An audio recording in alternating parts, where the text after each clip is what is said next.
નમસ્કાર મિત્રો, એક નવી વાર્તા સાથે આપનું સ્વાગત કરું છું. પર્ણશીની રડારોળથી બાજુના બેડરૂમમાંથી એના સાસુ સસરા દોડી આવ્યા. તેઓ પણ દીકરાનું રાક્ષસી સ્વરૂપ જોઈને સ્તબ્ધ થઈ ગયા. પર્ણશીએ જમવા બેસતા પહેલાં ઘડિયાળમાં જોયું. બપોરનો 1 વાગવા આવ્યો હતો. એના મનમાં પ્રશ્ન ઉઠ્યો, પાવને લંચ લઈ લીધું હશે? નવી સવી પત્નીના પ્રશ્નો નાના હોય છે, પણ એનું મહત્ત્વ મોટું હોય છે. પર્ણશીએ પતિને ફોન લગાડ્યો. સામેથી પાવનનો ઘૂરકાટ સંભળાયો. બોલ, શું છે? પર્ણશીનો ઉમળકો આ વૃક્ષ ટૂંકો પ્રતિભાવ સાંભળીને ઠંડો પડી ગયો. તેમ છતાં ફોન કર્યો હતો માટે અવાજમાં બને એટલી લાગણી અને કોમળતા ભરીને પૂછ્યું, પાવન, તે જમી લીધું? આના માટે ફોન કર્યો? પાવને સાસ્યું કર્યું. સવારે તારા હાથનું બનાવેલું લંચ બોક્સ સાથે લઈને નીકળ્યો છું. સાંજે ઘરે પાછો આવું ત્યારે ડબ્બો જોઈ લેજે. મેં ખાધું છે કે નહીં એની ખબર પડી જશે. અને હવે પછી મહેરબાની કરીને આ રીતે મને ડિસ્ટર્બ ના કરીશ. માંડ 15 દિવસ જૂની પરણેતર હબકી ગઈ. આમ તો લગ્ન પહેલાંના 2-2.5 વર્ષથી પર્ણશી પાવનને ઓળખતી હતી. એમની વચ્ચેનો પ્રેમ એ પહેલી નજરનો પ્રેમ ન હતો. પર્ણશી સાયન્સની વિદ્યાર્થીની હતી અને પાવન કોમર્સનો સ્ટુડન્ટ હતો. પર્ણશી સંગમરમરની મૂર્તિ હતી. પાવન જાડો, ઊંચો અને સહેજ શ્યામવર્ણો હતો, પણ બાહ્ય દેખાવ કરતાં વધારે તફાવત તો બંનેના આંતરવ્યક્તિત્વનો હતો.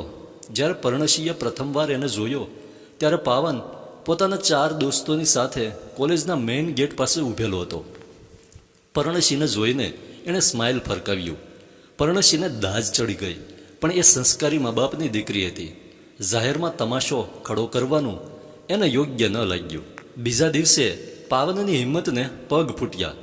હાય, મારી સાથે ફ્રેન્ડશીપ કરીશ? એણે સીધું જ પૂછી લીધું. કોઈ કાળે નહીં. તારું ડાચું સાબરમતીના પાણીમાં ધોઈ આવ, પછી આવજે મારી સાથે દોસ્તી કરવા.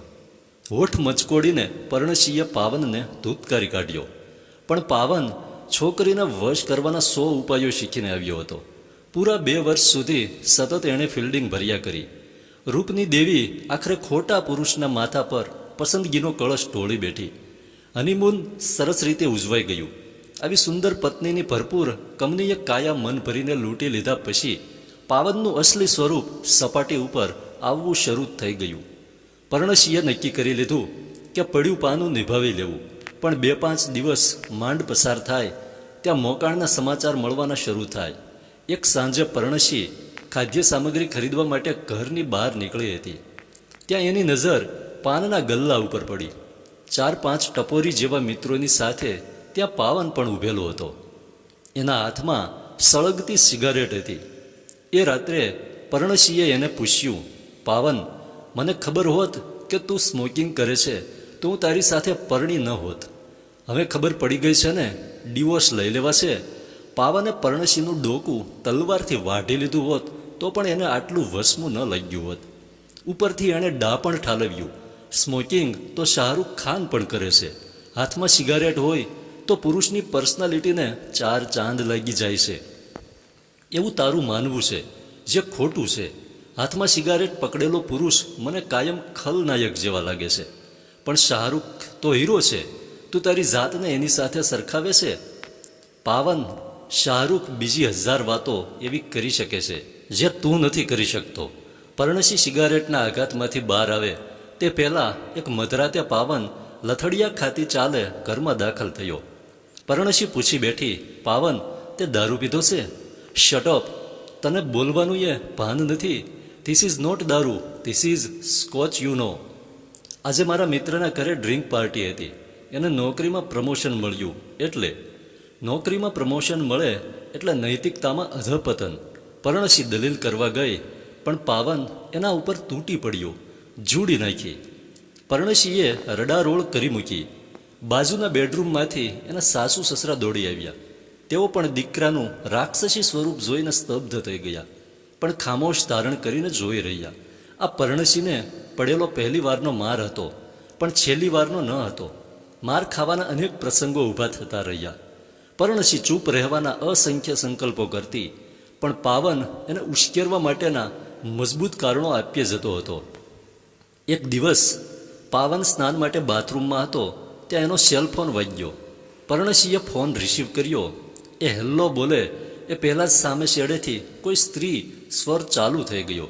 Good morning my sweet hubby. આજે ઈદ છે. અમારા ઘરે આજે બકરાની કુરબાની રાખેલ છે. બપોરે જમવા માટે આવીશ ને? મને ખબર છે કે તને તારી ભક્તાણીના હાથના ઘાસપૂસ જરા પણ ભાવતા નથી. I will be waiting for you at. પેલી બકતી રહી. પર્ણશી સાંભળતી રહી. પછી તો એણે મેસેજની યાદી તપાસી જોઈ. રોજ 20થી 25 વાર પાવન અને પેલી યુવતી વચ્ચે અશ્લીલ સંદેશાઓની આપ-લે ચાલતી હતી. હવે પર્ણશી તૂટી ગઈ. એની પાસે બહુ થોડા રસ્તાઓ બચ્યા હતા.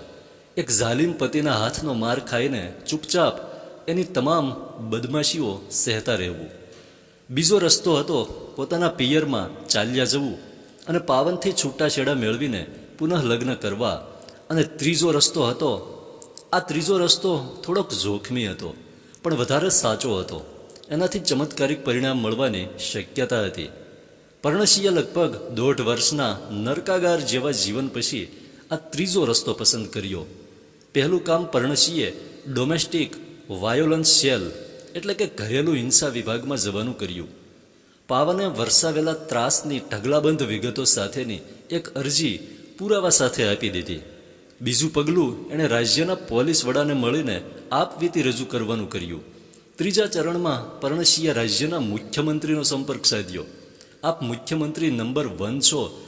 આપે જાહેર કર્યું છે કે મારા રાજ્યની કોઈ પણ દીકરી જો દુઃખી હોય તો માત્ર એક પોસ્ટકાર્ડ મારા સરનામે મોકલી આપો.